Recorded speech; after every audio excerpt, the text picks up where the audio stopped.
G'day, Joey here. Returning to Blues Riffs for Guitar by Mark Michaels.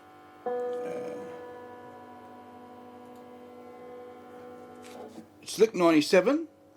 Just quickly read what Mark Michaels says. This riff comes from Peter Green's interpretation of the blues. So it's in the style of Peter Green, and it really sounds like Peter Green. I'm sure you'll agree. Let's jump straight in. Tabs up, and I'll just play through the Mark Michaels bits. 2 bars, roughly 2 bars long. You'll see once again one of those massive rests, and then we come in with this low C note just before the start of the second bar. I'll just count with a 1-2 to start us off. 1, 2.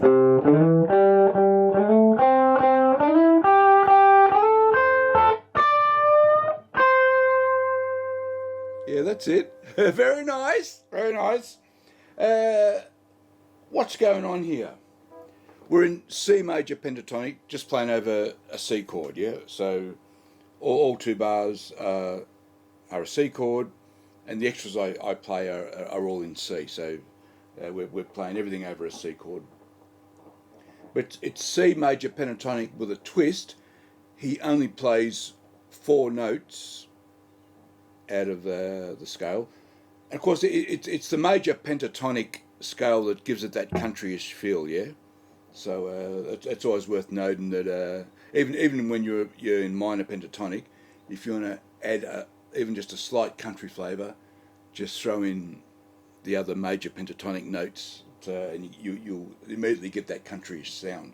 Anyway, we're only playing 4 notes: the C note, the E note, the G note, the A, and then we're back to the C, and then we repeat.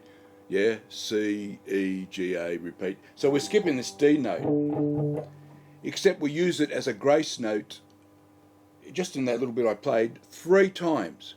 So in effect, we're using 4.5 notes, because the D is.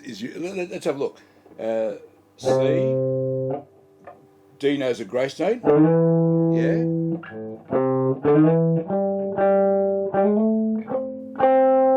Grace note, here's the D note again, it's a grace note.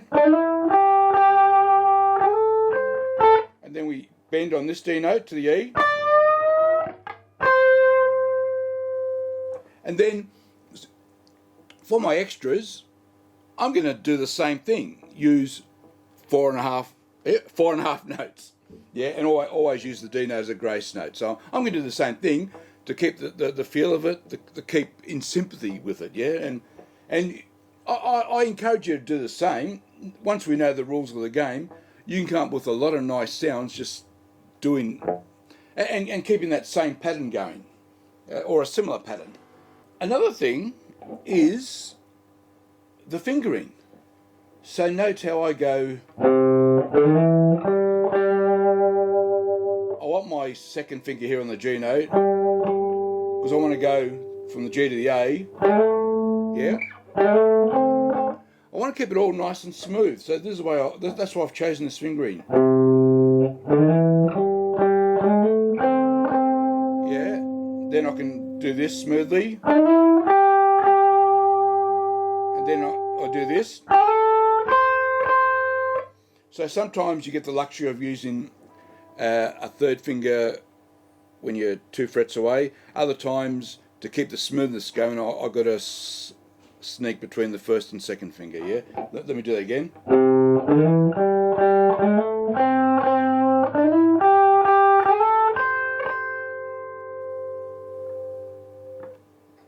Oh, sorry, that bit was.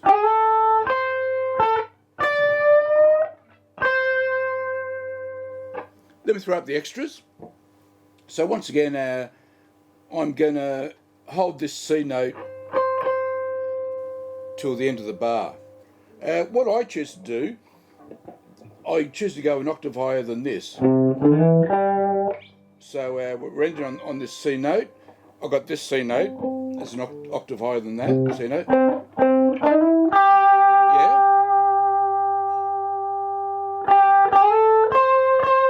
Yeah, so we got.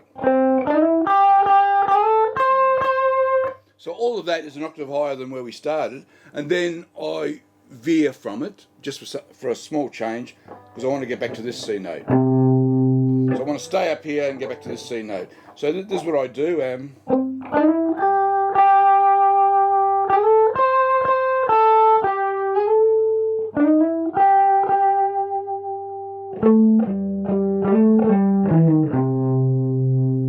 Yeah, all right, and we finished it off like that.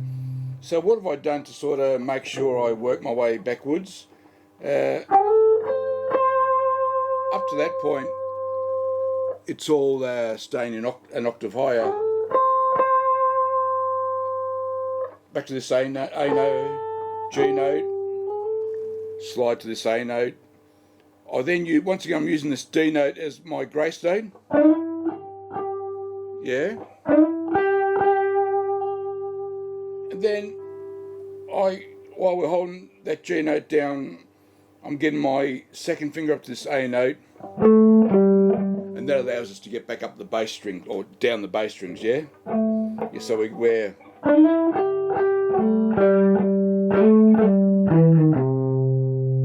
and that allows me to get back to that low note.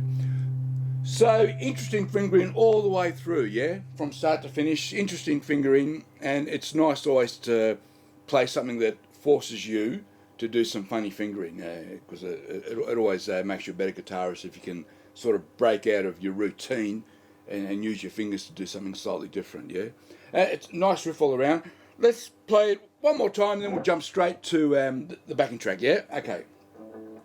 1, 2...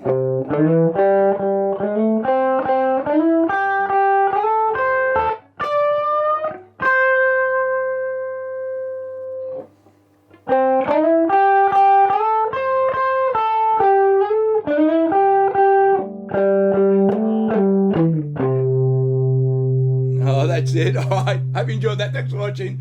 To the backing track. I'll see you next time. Bye-bye.